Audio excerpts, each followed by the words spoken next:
Hello welcome दोस्तों, स्वागत करता हूँ फिर से आप सबको कि अपने इस चैनल में। तो जिस बड़े हम डिटेल्स में डिस्कस करेंगे बिटकॉइन के बारे में, साथ ही हम यहाँ पर डिटेल्स में बात करेंगे कुछ जैसे ऑल्ट कॉइन्स के बारे में, और यहाँ पर डिटेल्स में डिस्कस करेंगे कि एक्जैक्टली बिटकॉइन बाकी ऑल्ट्स के प्राइस में क्या नेक्स्ट मूवमेंट हमें देखने को मिलेगा। और अब इस टाइम पे अगर किसी भी ऑल्ट पे एंट्री लेने का सोच रहे हो तो क्या आप इस टाइम पे एंट्री ले सकते हो ना, तो उसके ऊपर पूरा डिटेल्स में वीडियो के अंदर डिस्कस करने की कोशिश करेंगे और जानेंगे कि नेक्स्ट हमें बिटकॉइन बाकी ऑल्ट्स के प्राइस के अंदर क्या मूवमेंट देखने को मिलेगा। ये सब चीज़ अगर पूरा डिटेल्स में आपको जानकारी चाहिए तो वीडियो को बिना स्किप किए पूरा एंड तक जरूर से देख लेना।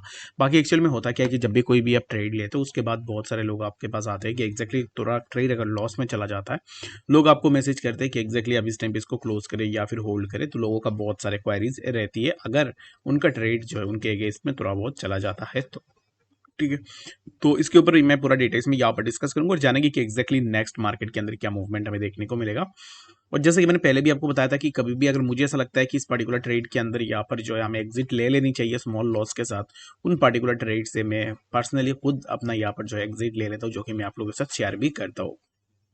उसके लिए आज के दिन में अगर आप देखोगे तो the best example is ZRX। ठीक है, तो ZRX को मैंने अर्ली ही क्लोज करवा दिया था जब यहाँ पर मैंने देखा कि एग्जैक्टली प्राइस इसी पर्टिकुलर स्ट्रक्चर को ब्रेक नहीं कर पाया। तब मैंने यहाँ पर जो अपने ट्रेड को तुरंत ही क्लोज कर दिया। बाकी आप में से बहुत सारे लोग ने इस ट्रेड को लिया भी था, तो अब इस टाइम पे देखोगे तो अगर आप इस ट्रेड के अंदर रहते तो अब इस टाइम पे आपका स्टॉप लॉस भी हिट हो जाता। कल के दिन में मैंने और एक ट्रेड को क्लोज करवाया था जिसका नाम था AMB। तो AMB के अगर आप देखोगे तो AMB के अंदर भी सिमिलर काइंड ऑफ मैंने यहाँ पर जो है अपना ट्रेड को क्लोज करवाया था। रीजन भी मुझे लग रहा था कि प्राइस यहाँ से नीचे आएगा, तो एक्जैक्टली यहाँ पर मैंने ट्रेड लिया था और अगर आप देखोगे तो प्राइस ने कितना था जो है यहाँ पर ड्रॉप डाउन लगाई हुई है। ठीक है, तो ऐसे अगर मुझे जब भी लगता है कि अभी यहाँ पर ट्रेड से हमें निकल जानी चाहिए, ये ट्रेड हमारे ऑपोजिट में जा सकता है, तो एट दैट केस मैं जरूर से अपना यहाँ पर एग्जिट ले लेता हूँ। ठीक है, अगर आप देखो तो बैंड के अंदर भी आप में से बहुत सारे लोगों ने मुझे मैसेज किया, तो कुछ लोगों को मैंने बोला कि एग्जैक्टली अगर आप बहुत पैनिक हो रहे हो, अगर आप यहाँ पर ऐसे बोल रहे हो कि आपका यहाँ पर इतना पैसे लगा हुआ है, ये लगा हुआ है, वो लगा हुआ है, तो आप अपने एंड से एग्जिट कर सकते हो। मैं उस पर्टिकुलर ट्रेड को होल्ड करूंगा। ठीक है, तो होल्ड किया ट्रेड को, एक अच्छा सा प्रॉफिट हमें देखने को मिला। लीना के अंदर अगर आप देखो तो लीना के अंदर सिमिलर काइंड ऑफ प्रॉफिट हमें देखने को मिली है। टीआरबी के को अगर आप देख लो तो टीआरबी के अंदर भी सिमिलर काइंड ऑफ चीजें हमें देखने को मिली है, जो कि वन टारगेट ऑलरेडी हिट हो चुका है। एंड टीआरबी को लेकर मैं काइंड ऑफ अभी इस टाइम पे थोड़ा बुलिश और मेरे हिसाब से टीआरबी के प्राइस के अंदर थोड़ा मूवमेंट हमें जरूर से इनकमिंग टाइम देखने को मिलेगा। ठीक है, तो इसके लिए यहाँ पर लेसन यही है कि जब भी आप कोई भी ट्रेड के अंदर जा रहे हो, यहाँ पर उसके बाद अगर मैं टोमो की बात करूँ तो टोमो के अंदर भी मैं मॉर्निंग में शॉर्ट लॉन्ग में था और टोमो को मैंने यहाँ पर समर अराउंड इसी जोन पे क्लोज भी करवा दिया। यानी कि यहाँ पर मिनिमल लॉस में, यानी कि एंट्री नियर द एंट्री मैंने क्लोज किया। और यहाँ से टोमो कितना नीचे है अगर आप देखोगे तो राइट नाउ अगर टोमो के ड्रॉप डाउन की बात करोगे तो 3.19% के आसपास जो हमें ड्रॉप डाउन देखने को मिला था टोमो के अंदर भी। तो यहाँ पर यही है कि जब भी मुझे लगता है कि एक्जैक्टली इसी पर्टिकुलर ट्रेड से क्लोज कर देनी चाहिए, आपको बोलना नहीं पड़ेगा, मैं पर्सनली खुद के एंड से भी जरूर से क्लोज कर दूंगा। क्योंकि आज का मार्केट ही ऐसे था कि यहाँ पर लोगों को ट्रैप करे और ट्रैप करने के बाद स्टॉप लॉसेस को हंट करे। अगर आप देखोगे तो कोई भी यहाँ पर इंपल्सिव मूव नहीं है, उसके बावजूद भी कुछ कॉइन्स ऐसे हैं जो यहाँ पर नेगेटिव डायरेक्शन में चल रहे हैं, जिनको अब इस टाइम पे ऊपर जानी चाहिए थी। ठीक है, तो इसके ऊपर यहाँ पर ऑलरेडी मैंने बात भी करके रखा हुआ है मॉर्निंग के अंदर कि एक्जैक्टली मार्केट में क्या मूवमेंट हो सकता है और ऑल्ट्स के अंदर क्या मूवमेंट हो सकता है। बाकी अगर आप वीडियोस को देखते हो रेगुलर बेसिस में, होप्स हो कि आपने इस चीज़ को भी जरूर से नोटिस किया होगा।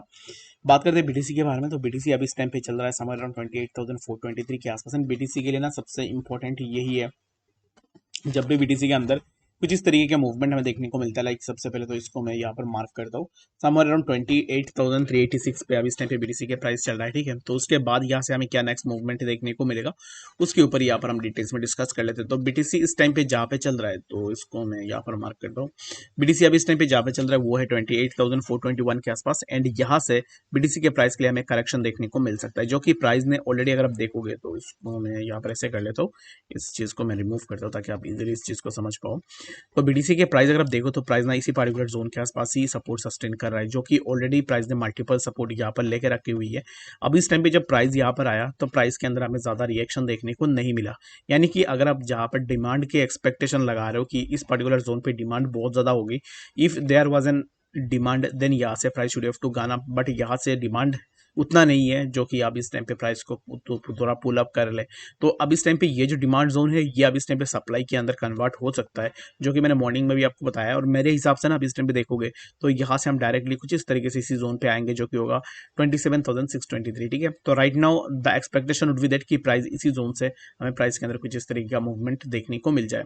The second thing is that कि if BTC break this zone जो कि है 27,666, तो यहाँ से हम फर्दर और भी नीचे की तरफ आ सकते हैं, but for now we can't expect anything to break this zone as well. तो अब इस टाइम पे हम यहाँ पर इसी जोन का ब्रेकडाउन का यहाँ पर एक्सपेक्टेशन बिल्कुल भी नहीं करेंगे। जब ब्रेक होगा तब देखा जाएगा, बट अब इस टाइम पे for now we can expect कि प्राइस इसी जोन का ब्रेकडाउन करे, जो कि हमें प्राइस इसी जोन पे देखने को मिले, जो कि 27,655 के आसपास। आई होप कि आपको यहाँ पर डिटेल्स में बीटीसी के बारे में पता लग गया होगा कि एक्जैक्टली बीटीसी में क्या नेक्स्ट मूवमेंट हमें देखने को मिलेगा। बाकी कोई भी डाउट या कंफ्यूजन है किसी भी चीज को लेकर कमेंट सेक्शन में जरूर से बताना, और मिलता है नेक्स्ट अपडेट्स के साथ। तब तक के लिए गुड बाय।